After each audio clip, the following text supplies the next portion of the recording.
tal? Bienvenidos. Un gusto volver a encontrarme con ustedes en After Office de Ex Ante, en este espacio dedicado a mujeres de alta dirección, mujeres de las cuales tenemos tanto que aprender, mujeres con opinión, con experiencia, que siempre es muy interesante conocer. Hoy estamos con una destacada economista de la Universidad Católica. Ella fue ministra de Energía, fue vicepresidenta de la SOFOFA, de la cual hoy día de hecho es consejera.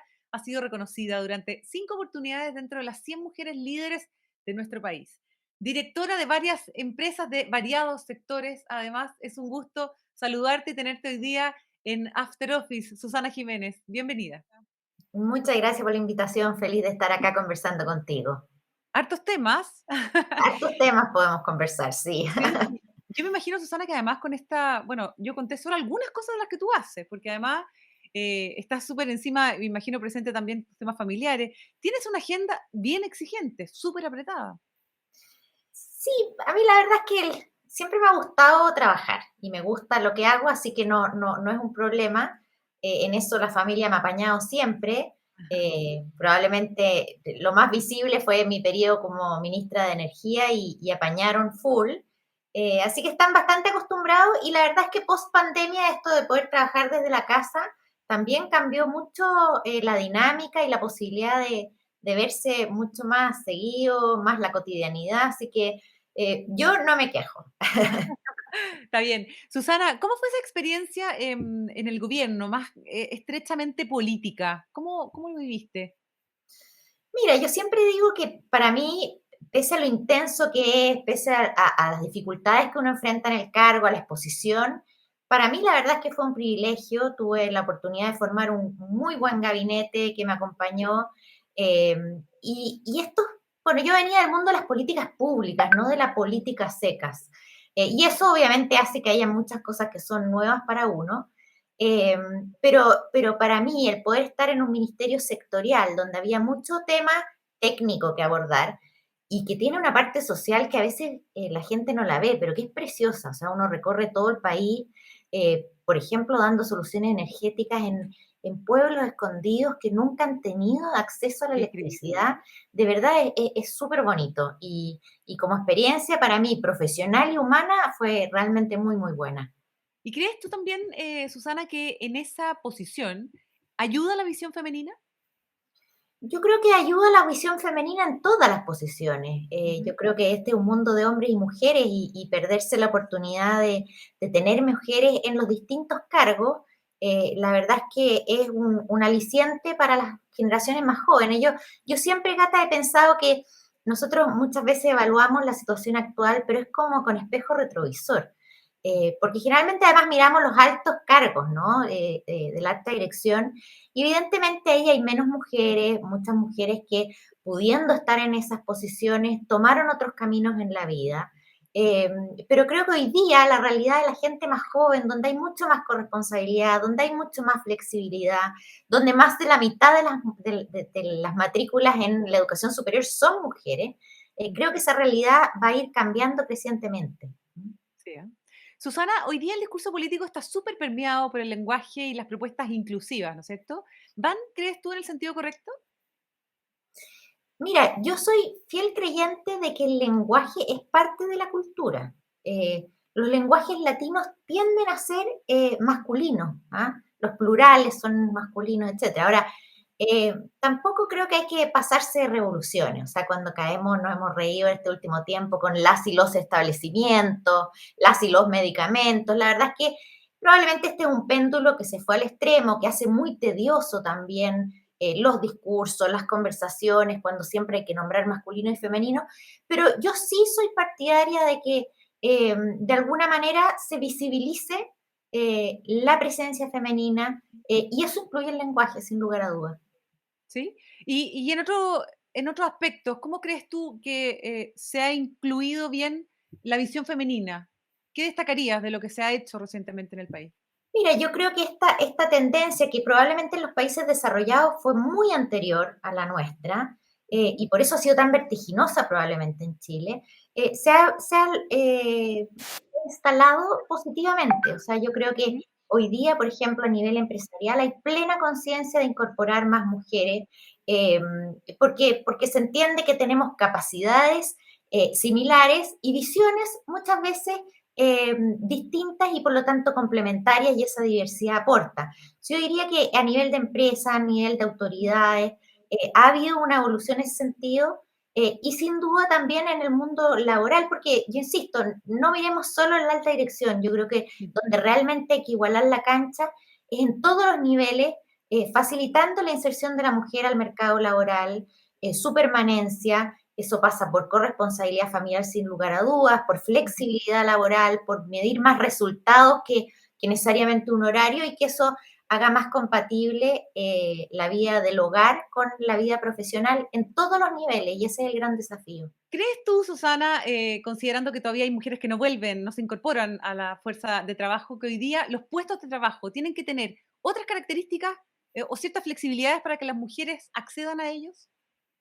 Sí, yo pienso que sí, yo creo que la mujer necesariamente siempre va a querer compatibilizar su vida laboral y el hombre también, ¿no? Con la familia, el cuidado de los hijos, eh, con el ocio, con el tiempo de dedicarse a la lectura, al deporte, a lo que quiera, ¿no? Y por lo tanto la flexibilidad es un ítem importante. Y fíjate que hoy día que estamos en esta conversación en la sociedad sobre reformas laborales, eh, lo ratificó ayer en la cuenta pública, ¿cierto? El presidente Boric, de avanzar hacia jornadas más cortas. Yo personalmente creo que es más importante lograr que las horas trabajadas puedan acumularse y ordenarse de una manera que le sea conveniente al empleador y a las trabajadoras y trabajadores, porque finalmente no todas las necesidades son las mismas. Eh, Tener más tiempo disponible es un aspecto deseable, pero a veces es más necesaria esa flexibilidad que reducir media hora la jornada del día. Exacto. Ya que estamos hablando de la cuenta pública, ¿qué te pareció el discurso ayer del presidente Boric, Susana?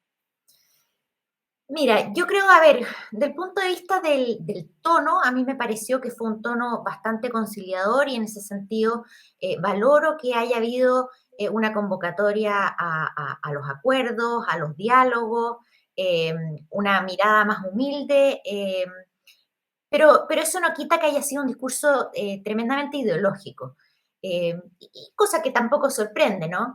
Eh, yo creo que el presidente reafirmó su programa de gobierno, reafirmó las reformas estructurales que quiere llevar a cabo, y probablemente ahí faltó abocarse a los temas más urgentes. Y yo creo que hoy día los temas realmente urgentes tienen que ver con orden y seguridad, eh, que eso lo podemos conversar más adelante, pero yo creo que ahí hay un diagnóstico que no es del todo certero, creo que hay ciertas inconsistencias además, propias de la misma historia del presidente y de su gabinete, que en el pasado fueron muy opositores a medidas que hoy día se ven como necesarias y que incluso forman parte de las medidas anunciadas. Y en el tema económico también veo ahí una deficiencia del punto de vista de que hoy día tenemos urgencias, tenemos una situación de inflación, tenemos una economía que se está desacelerando, tenemos que promover el empleo como hablábamos recién, y creo que ahí también se mostró una cierta debilidad. Sí. ¿Crees tú que ha faltado más decisión en el tema de la seguridad? Definitivamente, yo creo que, a ver, yo creo que el sector gobernante y la izquierda en general tiene una relación compleja con el tema de la violencia. Eh, y basta ver su historial, ¿no? El indultar a los detenidos por el estallido, eh, el negarse a legislar o rechazar de frentón muchos proyectos de ley que tenían que ver con seguridad, con control de armas, con modernización de carabineros, con entregar más atribuciones, con proteger la infraestructura crítica. O sea, hay una serie de proyectos que apuntaban justamente a mantener mayor orden y dar mayor seguridad a la ciudadanía, en que de alguna manera siempre se negaron. Y hoy día es muy difícil la transformación. Es muy difícil cuando se ha negado cada vez que se quiso y que se establecieron finalmente los estados de excepción y fueron rechazados por el presidente, por el ministro secretario general de gobierno, hoy día tratar de impulsarlo porque va en contra un poco del pensamiento y el concepto que ha tenido su sector. Entonces, claro, hay esta relación compleja para enfrentar la violencia. Hay además un diagnóstico errado, a mi parecer, o sea, cuando se prioriza, por ejemplo, medidas como prohibir la tenencia de armas, como si nuestro problema de seguridad fuera de la sociedad civil y no enfrentarlo como lo que es un terrorismo, que es narcotráfico, que es crimen organizado. Creo que si no se parte de un buen diagnóstico, no se presentan buenas soluciones de política pública o soluciones que no van realmente al meollo del problema. ¿Cómo ves lo que está pasando en la macrozona sur, Susana? Bueno, yo creo que es de las heridas más grandes, los dolores más grandes que tiene nuestro país. La verdad es que vivir en un país donde a diario vemos incendios, vemos amenazas a la vida de las personas, eh, vemos tomas ilegales y vemos que ni siquiera la autoridad puede ingresar a ciertos sectores, la verdad es que nos hace sentir como un país que no creíamos que podíamos llegar a ser. Nos recuerda a otros países de la región donde hemos tenido estos flagelos y por lo tanto lo veo muy complejo. Lo veo además muy complejo para la zona misma, donde claramente no hay inversión, donde los niveles de pobreza son más altos, donde hay mucha incertidumbre y con el riesgo y la amenaza de que esto pueda ser expansivo. Por lo tanto, es sin duda una de las principales preocupaciones que tiene el país. Susana, todo esto ha generado mucha incertidumbre, ¿no es cierto? No solamente el cambio de gobierno, sino que también el proceso constituyente que estamos enfrentando, que estamos viviendo. ¿Cómo has visto este proceso en particular? Hoy día a la mañana, de hecho, el ministro Marcel decía que no era en los temas económicos en donde estaban los grandes cambios en el borrador constitucional. ¿Dónde ves tú los grandes cambios en el borrador? A ver, yo creo que la propuesta constitucional es fuertemente refundacional. ¿Ah? Yo creo que acá, eh, y voy a ser bien tajante, yo creo que tanto el proceso como el resultado han sido bastante decepcionantes para esa alta mayoría que votó y aprobó el plebiscito de entrada para construir lo que llamaban la casa de todos. Y digo que ha sido decepcionante porque partiendo por el proceso, recordemos la instalación, las pifias a la hora de cantar el himno nacional, que la primera propuesta era el indulto a los detenidos por el estallido, el intento de cambiar las reglas del juego, la aplanadora respecto de un sector que no logró tener un tercio, que era la centro derecha, y que por lo tanto no hubo ningún espacio de diálogo.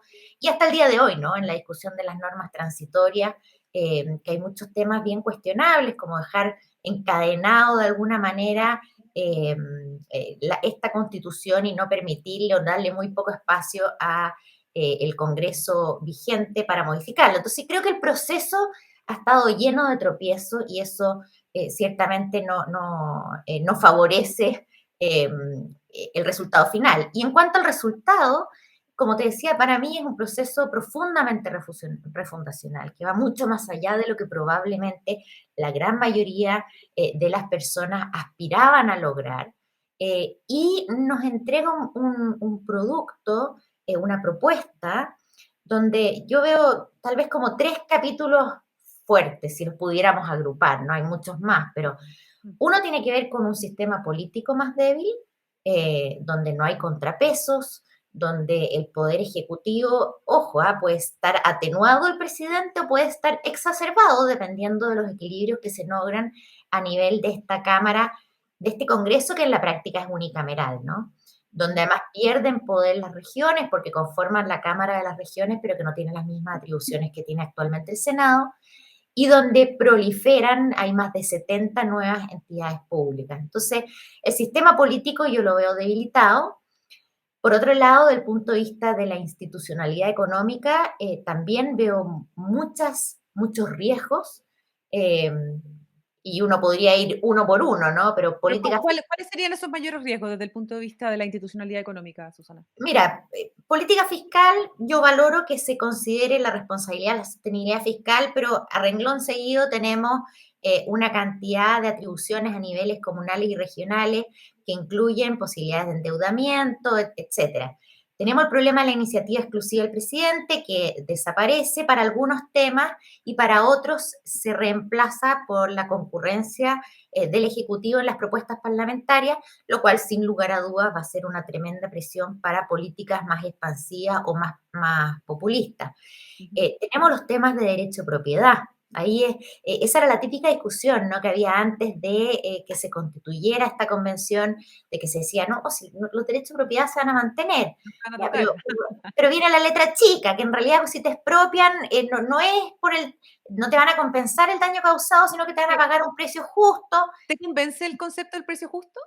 No, yo creo que si fuera lo que debiera ser, que es cuál es el daño que te causó a ti esa expropiación, lo Mm. habrían puesto así. Y la negativa a hacerlo, obviamente abre la puerta para que sea un precio que determine alguien sin mayores referencias.